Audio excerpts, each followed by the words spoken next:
તો પાટણ જિલ્લામાં વીટીવી ન્યૂઝના અહેવાલની અસર થઈ છે અને નગરપાલિકાના બંધ એસટીપી પ્લાન્ટ અંગે પ્રસારિત થયો હતો વીટીવી ન્યૂઝમાં અહેવાલ. અને વીટીવી ન્યૂઝમાં અહેવાલ પ્રસારિત થયા બાદ ગાંધીનગરથી અધિકારીઓનો કાફલો દોડતો આવ્યો. ગાંધીનગરથી આવેલા અધિકારીઓની ટીમે પણ બંધ એસટીપી પ્લાન્ટની મુલાકાત લીધી. એસટીપી પ્લાન્ટ બંધ હોવા છતાં નગરપાલિકા દ્વારા કોન્ટ્રાક્ટરને બિલ ચૂકવાઈ રહ્યું હતું. તો સમગ્ર મામલે વીટીવી ન્યૂઝમાં 14 ઓગસ્ટે પ્રસારિત કરવામાં આવ્યો હતો અહેવાલ અને અધિકારીઓ દ્વારા બંધ પ્લાન્ટની તપાસ કરીને આગળની કાર્યવાહી શરૂ કરવામાં આવશે.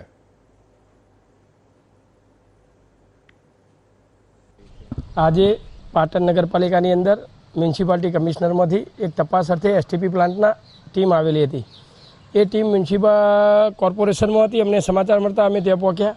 ત્યાં એમને સાચી વિગતો બધી પૂરી પાડી અને અત્યારે ટીમ સાથે અમે એસટીપી પ્લાન્ટ ઉપર આવ્યા છીએ અને એસટીપી પ્લાન્ટ ઉપર તમામ જે એસટીપી પ્લાન્ટના ફ્લો મીટર બંધ હતા, જે વસ્તુઓ બંધ હતી એ તમામ વસ્તુઓ, તમામ યુનિટ્સ એમને બતાવવામાં આવ્યા. કેટલો કચરો બહાર કાઢવામાં આવે છે, કેટલો સ્લજ બહાર કાઢવામાં આવે છે, એ તમામ વસ્તુની વિગતો આપવામાં આવી.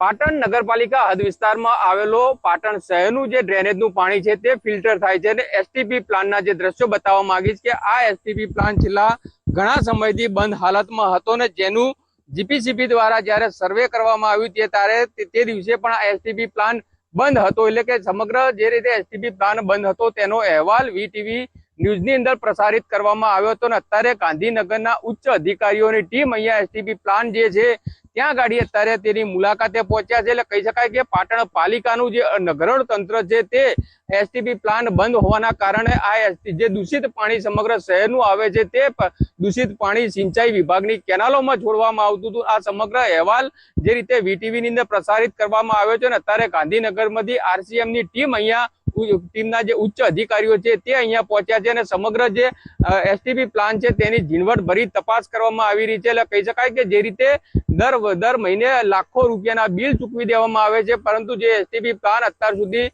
બંધ હતો તેને ફરી એક વખત અત્યારે દ્રશ્યો જોઈ શકાય છે કે કાર્યરત કરવામાં આવે છે. પરંતુ જ્યારે મીડિયાએ સમગ્ર અહેવાલો પ્રસારિત કરવામાં આવ્યા ત્યારબાદ જે એસટીપી પ્લાન્ટ અત્યારે તો કાર્યરત કરવામાં આવી રહ્યો છે, પરંતુ આજે સમગ્ર બાબતે હજુ સુધી પાલિકાનું જે રીતે મીડિયા સમક્ષ મૌન સેવાઈ રહ્યું છે તેની ઉપર અનેક સવાલો ઉઠી રહ્યા છે. કારણ કે પાલિકા વિભાગ આ બાબતે હજુ સુધી પણ કંઈ પણ બોલવાનો નનૈયો ભણી રહ્યો છે. પરંતુ સૌથી મહત્વની બાબત છે કે આજે જે ગાંધીનગરથી ઉચ્ચ અધિકારીઓની ટીમ અહીંયા એસટીપી પ્લાન્ટની મુલાકાતે પહોંચ્યા છે અને ત્યાં આગળ ઝીણવટભરી તપાસ કરી રહ્યા છે અને તેનો અહેવાલ બનાવ્યા બાદ જ સાચી જે હકીકત છે તે બહાર આવી શકે છે.